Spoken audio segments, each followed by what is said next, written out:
Sing that shit.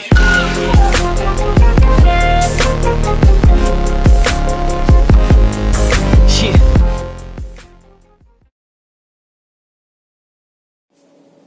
Hello viewers, welcome to video lectures by self teach. इस video में हम बात करेंगे यूजर डिफाइंड फंक्शंस के बारे में। अब तक हमने जो फंक्शंस पढ़े that was modules and built in. तो इसमें क्या था कि हम या तो हमारी बॉडी पहले से डिफाइंड थी, हम फंक्शन कॉल कर लेते थे बिल्ट इन में। मॉड्यूल्स में क्या था कि हम फाइल इंपोर्ट करते थे और सीधे फंक्शन को यूज कर लेते थे। लेकिन यूजर डिफाइंड फंक्शन में क्या होता है कि हम अपने खुद के फंक्शंस क्रिएट कर सकते हैं। खुद के फंक्शन क्रिएट कर सकते हैं मतलब हम एक ऐसा फंक्शन क्रिएट कर सकते हैं जिसकी बॉडी हम खुद डिफाइन करेंगे। मतलब वो प्रॉब्लम सॉल्व करेगा जो हम चाहते हैं। So that comes under user defined function. तो यूजर डिफाइंड फंक्शन का अगर आपको डेफिनेशन लिखना है तो आप लिख सकते हैं, it allows us to create our own function।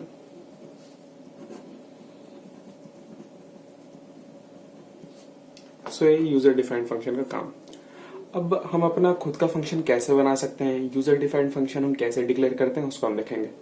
तो यूजर डिफाइंड फंक्शन के बेसिकली दो पार्ट होते हैं, टू पार्ट्स।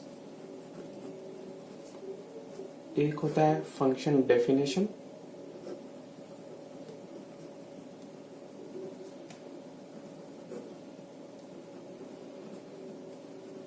एंड एक होता है फंक्शन कॉल।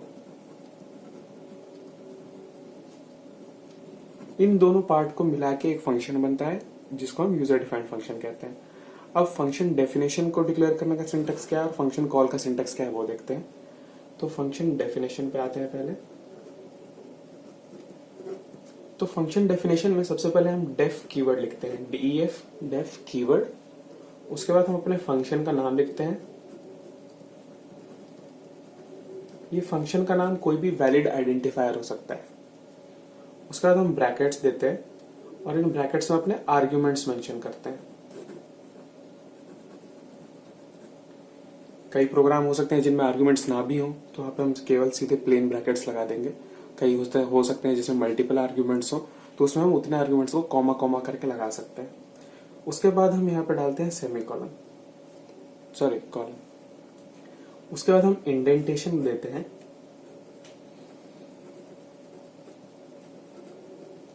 इंडेंटेशन, फिर हम अपने फंक्शन की बॉडी लिखते हैं।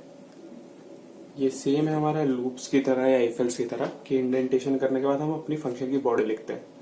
तो जब ये फंक्शन एग्जीक्यूट होगा तो ये बॉडी चलेगी। तो ये है सिंटेक्स हमारे फंक्शन डेफिनेशन का। फंक्शन कॉल का सिंटेक्स क्या होता है? फंक्शन कॉल हमारा फंक्शन डेफिनेशन को रन करने के काम आता है। तो फंक्शन कॉल का सिंपल सिंटेक्स है, हम अपने फंक्शन का नाम लिखते हैं, फंक्शन नेम, और ब्रैकेट में जो भी हमको वैल्यूज देनी है। वैल्यूज मतलब यहाँ जो आर्ग्यूमेंट्स हमने क्रिएट किए हैं उनको वैल्यूज हम फंक्शन कॉल से देते हैं। इसको हम आगे देखेंगे तो आपको ज्यादा समझ में आएगा। तो बेसिकली ये हमारे दो सिंटेक्सेस हैं, फंक्शन डेफिनेशन के और फंक्शन कॉल के। इन दोनों को मिला के हमारा एक फंक्शन बन जाता है। अब एक फंक्शन की बॉडी, ये आपको याद रखना बहुत जरूरी है। एक फंक्शन की बॉडी यानी कि एक फंक्शन का डेफिनेशन ये तभी रन होता है, runs when function is called. मतलब पहले फंक्शन कॉल होगा तभी फंक्शन की डेफिनेशन एग्जीक्यूट होगी और फंक्शन की बॉडी रन होगी। अब इसको हम एग्जांपल से हेल्प से समझने की कोशिश करते हैं। तो सपोज मेरे को एक सिंपल स्टेटमेंट प्रिंट करने वाला फंक्शन बनाना है, तो मैं वो आपको बना के दिखाता हूँ। मैंने एक फंक्शन डिक्लेयर किया डेफ प्रिंट नाम का। इसमें मैंने कोई आर्ग्यूमेंट्स नहीं रखे। इसकी बॉडी मैंने इंडेंट करके लिखी, प्रिंट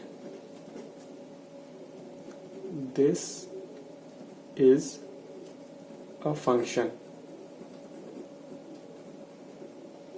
तो ये हो गई हमारे फंक्शन की डेफिनेशन या फंक्शन की बॉडी। अब हम इस फंक्शन को कॉल कैसे करेंगे? सिंपली फंक्शन का नाम लिख के, कोई आर्ग्यूमेंट्स नहीं है तो सिंपल ब्रैकेट्स। अब जब ये प्रोग्राम रन होगा तो इसका आउटपुट आएगा दिस इज अ फंक्शन। तो इससे आपको बेसिकली ये समझ में आ गया कि एक फंक्शन को हम एग्जीक्यूट कैसे करते हैं। उसका हम बॉडी लिखते हैं, यानी कि उसकी डेफिनेशन लिखते हैं, फिर उसके बाद हम उसका फंक्शन का कॉल लिखते हैं। अब आपको यहाँ पे समझने वाली चीज है फ्लो ऑफ कंट्रोल, कि मतलब पहले कौन सी चीज एग्जीक्यूट होती है, पहले क्या चीज सॉल्व होती है, फिर नेक्स्ट हम कहाँ एग्जीक्यूशन कैसे कैसे टेक प्लेस होता है। तो हम फंक्शन की डेफिनेशन हमेशा कॉल से पहले लिखते हैं, लेकिन एग्जीक्यूट कॉल पहले होता है। इसका मतलब पहले फंक्शन कॉल होगा, फिर वो जंप करके जाएगा हमारे फंक्शन की डेफिनेशन पे, तब हमारी डेफिनेशन एग्जीक्यूट होगी। इसका एक और एग्जांपल मैं आपको दे सकता हूं। सपोज मैंने एक फंक्शन बनाया डेफ प्रिंट, और इसमें मैंने बॉडी में लिख दिया प्रिंट हाई, लेकिन मैंने इसके बाद फंक्शन कॉल नहीं लिखा, तो ये एग्जीक्यूट नहीं होगा, will not be executed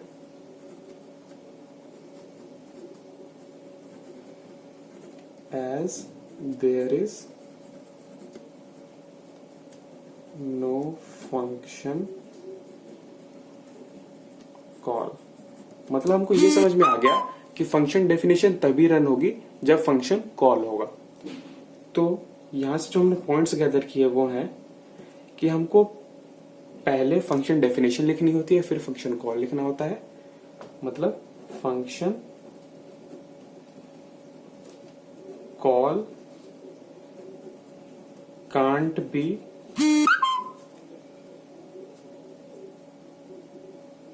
function can't be called before its definition,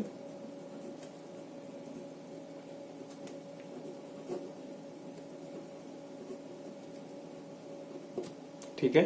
and second one is function is executed only when it's called। मतलब हम पहले फंक्शन की बॉडी लिखते हैं, फिर फंक्शन कॉलिंग लिखते हैं, लेकिन फंक्शन की बॉडी तभी चलेगी जब फंक्शन कॉल होगा। तो ये था हमारा बेसिक यूजर डिफाइंड फंक्शन के बारे में। अब हम यूजर डिफाइंड फंक्शन में आर्ग्यूमेंट्स और रिटर्न टाइप्स की बात करते हैं। तो एक यूजर डिफाइंड फंक्शंस को हम दो बेसिस पे डिफाइन कर सकते हैं। One is arguments and the other one is return type। इसका क्या मतलब है वो हम देखते हैं। तो अभी तक जो भी हमने फंक्शंस पढ़े यूजर डिफाइंड फंक्शंस, वो सिंपल फंक्शन थे, मतलब ना उसमें आर्ग्यूमेंट था ना उसमें रिटर्न टाइप था। तो आर्ग्यूमेंट के बेसिस पे दो टाइप के फंक्शन हो सकते हैं, with argument and without argument. And return type में दो टाइप के फंक्शंस होते हैं, with return type, with return, and second one without return. तो अभी तक हमने जो फंक्शन पढ़ा वो पढ़ा था without argument and without return type. अब इसके अलग अलग कॉम्बिनेशन क्या बन सकते हैं, जिसमें आर्ग्यूमेंट हो और रिटर्न भी कर रहा हो, दोनों टिक। एक हो सकता है जिसमें आर्ग्यूमेंट हो लेकिन रिटर्न ना कर रहा हो। एक हो सकता है जिसमें आर्ग्यूमेंट ना हो लेकिन रिटर्न कर रहा हो। और एक हो सकता है जिसमें ना आर्ग्यूमेंट हो ना रिटर्न कर रहा हो। तो अभी तक हमने ये जो पिछला एग्जांपल देखा था वो ये इसका देखा था कि जिसमें आर्गुमेंट भी नहीं था और रिटर्न भी नहीं कर रहा था, सिंपली एक स्टेटमेंट को प्रिंट कर रहा था।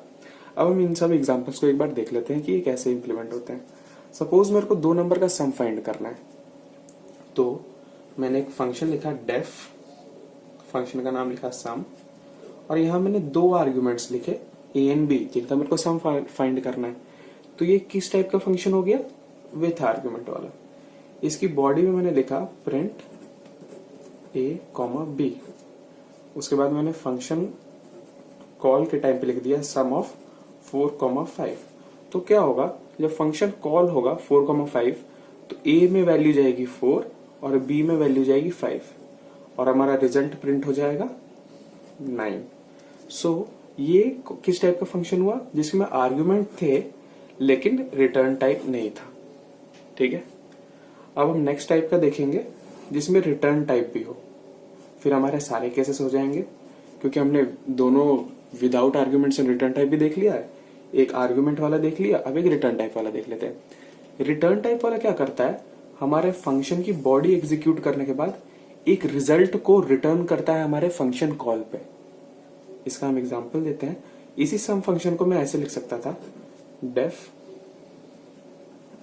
सम a comma b, and then body में मैं लिख देता रिटर्न ए प्लस बी, यहां पे प्लस होना चाहिए, रिटर्न ए प्लस बी। तो ये क्या करेगा, ए प्लस बी रिजल्ट को प्रिंट नहीं करेगा, इसको रिटर्न कर देगा। अभी रिटर्न कहां करेगा, फंक्शन कॉल पे, मतलब जहां पे फंक्शन कॉल हुआ था वहीं पे ये, मतलब ये ए वैल्यू इसमें गई, ये वैल्यू बी में गई, और ये रिटर्न कर दिया इसने 9 को यहाँ पे सम में। अब यहाँ पे 9 रिटर्न हो चुका है, तो या तो मैं इस चीज को प्रिंट कर लूं यहाँ पे, वरना इसको मैं किसी में स्टोर करके बाद में प्रिंट कर दूं। ये दो चीजें मैं कर सकता हूँ, या तो मैं ये कर सकता हूँ, दूसरा मैं क्या कर सकता हूँ, सीधे यहीं पे फंक्शन कॉल को ही प्रिंट कर सकता हूँ।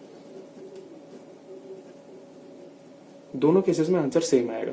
तो ये था रिटर्न टाइप का यूज और ये था आर्ग्यूमेंट्स का यूज। नेक्स्ट वीडियो में हम इम्प्लीमेंटेशन देखेंगे यूजर डिफाइंड फंक्शंस की। So keep following us for more videos. And अगर आपको हमारे नोट्स एक्सेस करने हैं, हैंड रिटन नोट्स, तो वो हमारे वेबसाइट पे अवेलेबल है। वेबसाइट का लिंक नीचे डिस्क्रिप्शन बॉक्स में गिवन है। Thank you.